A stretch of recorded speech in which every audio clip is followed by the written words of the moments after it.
వేసుకుని శబరిమల వెళ్ళాలి అంటా ఉన్నాడు. వింటాడా వాళ్ళ నాన్న? చూస్తే చిన్న పిల్లవాడు ఊతి బిడ్డో ఊతి బిడ్డో ఊతి బిడ్డో అయ్యప్ప గారికి ఊతి బిడ్డో ఊతి బిడ్డో అయ్యప్ప గారికి. నువ్వు చూస్తే పిల్లవాడివి శబరిమల వెళ్ళాలంటే చాలా కష్టంతో కూడుకున్న పని. నువ్వు శబరిమల వెళ్ళొద్దయ్యా అంటా ఉన్నాడు.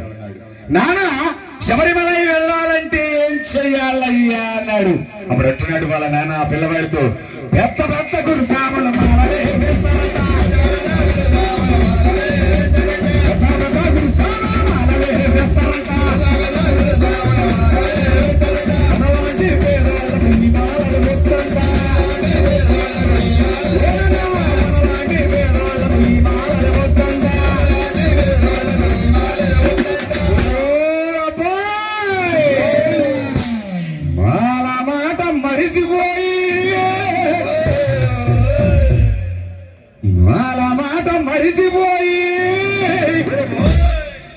మంచిగా నువ్వు బడికి పోరా ముద్దు బిడ్డ